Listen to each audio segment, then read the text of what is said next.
चलिए आज की चर्चा शुरू करते हैं एक बड़े दिलचस्प विचार से। दो पिता और पैसे को लेकर उनकी सोच बिल्कुल अलग। हाँ, ये रॉबर्ट कियोसाकी की जो फेमस किताब है rich dad poor dad, Yes. उसी का सार है। हमने इसका एक YouTube वीडियो सारांश देखा है ना? बिल्कुल। और आज हम उसी वीडियो से निकले जो मुख्य विचार हैं उन पर थोड़ी गहराई से बात करेंगे। कोशिश ये समझने की है कि ये हमारी जो पारंपरिक सोच है पैसे को लेकर उसको कैसे चैलेंज करते हैं। सही। तो जो मूल अंतर है वो ये कि क्या हमें नौकरी की सुरक्षा पर ध्यान देना चाहिए जैसा कि कियोसाकी के पुअर डैड मानते थे, जो उनके असली पिता थे, या फिर पैसे को अपने लिए काम पर लगाना सीखना चाहिए।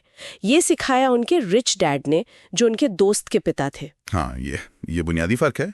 पुअर डैड का नजरिया बहुत कॉमन है, अच्छी पढ़ाई, अच्छी नौकरी, पैसा बचाओ और हाँ, रिस्क मत लो। बिल्कुल सेफ खेलने वाला रास्ता। एग्जैक्टली। दूसरी तरफ रिच डैड की फिलॉसफी वो बिल्कुल अलग थी। उनका कहना था कि असली दौलत आती है फाइनेंशियल एजुकेशन से, मतलब पैसे की समझ से, निवेश करने से और ये सीखने से कि पैसा तुम्हारे लिए कैसे काम करे। हाँ, मतलब ये सिर्फ पैसों के बारे में नहीं है, ये तो सोचने का तरीका है ना? माइंडसेट की बात ज्यादा है। बिल्कुल सही।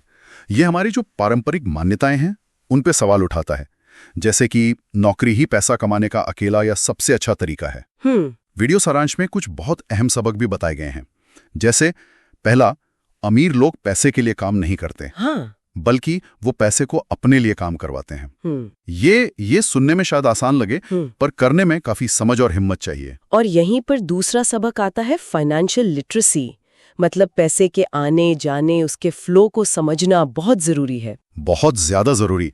इसके बिना आप एसेट और लाइबिलिटी का फर्क नहीं समझ सकते, जो कि तीसरा सबक है। अच्छा, एसेट्स खरीदें, लाइबिलिटीज नहीं, ये तो सुना है, पर इसमें वो दिलचस्प बात क्या थी, घर वाली? हाँ, वो बड़ा काउंटर इंट्यूटिव लगता है। किताब के अनुसार आपका घर हमेशा एसेट नहीं होता, अक्सर वो एक लाइबिलिटी होता है। लाइबिलिटी? अपना घर? वो कैसे? क्योंकि वो आपकी जेब से पैसा निकालता रहता है ना? लोन की EMI, प्रॉपर्टी टैक्स, मेंटेनेंस, जब तक वो आपको कमा कर नहीं दे रहा, जैसे किराए से, तब तक वो पैसा ले ही रहा है। अच्छा, ये तो सोचने वाली बात है। मतलब जब तक उससे इनकम ना आए वो बोझ है। एक तरह से हाँ। ये सोच आपको कर्मचारी वाली मानसिकता से निकालकर एक निवेशक वाली मानसिकता में लाती है।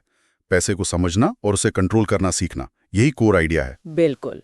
फिर चौथा सबक था अपने काम से काम रखो, माइंड योर ओन बिजनेस।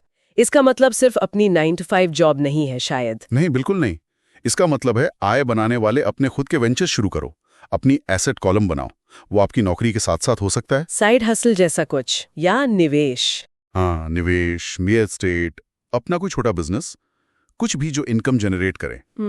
और इसी से जुड़ा पांचवा सबक है, सिर्फ कमाने के लिए नहीं, सीखने के लिए काम करो। मतलब सैलरी तो जरूरी है ना, सैलरी जरूरी है, लेकिन कियोसाकी कहते हैं कि ऐसी जॉब्स देखो जहां आप नए स्किल्स सीख सको, ऐसी स्किल्स जो आपको भविष्य में एसेट बनाने में मदद करें।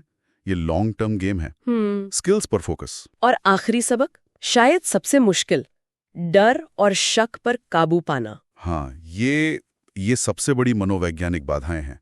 पैसा खोने का डर, कहीं फेल ना हो जाऊं इसका डर, लोग क्या सोचेंगे, ये सब हमें रोकते हैं। अमीर डैड की फिलॉसफी शायद यही थी कि इन डरों का सामना करो, इनसे सीखो। बिल्कुल। गलतियों को सीखने का हिस्सा समझो, डर को समझो, मैनेज करो और फिर भी कदम उठाओ। पैसे को कंट्रोल करना सीखो, उससे डरो मत। तो इस पूरी बातचीत का निचोड़ क्या है? मेन टेक अवे क्या समझें? देखिए, सबसे बड़ा निचोड़ तो यही है कि पैसे को लेकर अपनी सोच, अपना नजरिया बदलना बहुत जरूरी है। फाइनेंशियल एजुकेशन, पैसे की समझ, इस बदलाव की चाबी है, ताकि हम पैसे को सिर्फ खर्च करने वाली चीज ना समझे। हाँ, बल्कि उसे बढ़ाने वाला, अपने लिए काम करवाने वाला एक टूल समझे। सिर्फ कमाना और बचाना काफी नहीं है, उसे सही जगह लगाना, उसे ग्रो करना सीखना होगा। और ये हमें अक्सर स्कूलों में तो नहीं सिखाया जाता। बिल्कुल नहीं। और यहीं पर वो आखिरी सवाल आता है जिस पर शायद सबको सोचना चाहिए। कौन सा सवाल? यही कि क्या हमारी जो पारंपरिक शिक्षा प्रणाली है वो हमें पैसे के मैनेजमेंट के लिए वाकई तैयार करती है? शायद नहीं। या फिर जैसा रिच डैड के सबक बताते हैं, क्या हमें खुद ही अपने दम पर फाइनेंशियल ज्ञान के नए रास्ते खोजने होंगे? इस पर सोचना किसी के भी अपने फाइनेंशियल फ्यूचर को देखने का तरीका बदल सकता है। बिल्कुल, ये सोचने के लिए एक बहुत जरूरी सवाल है।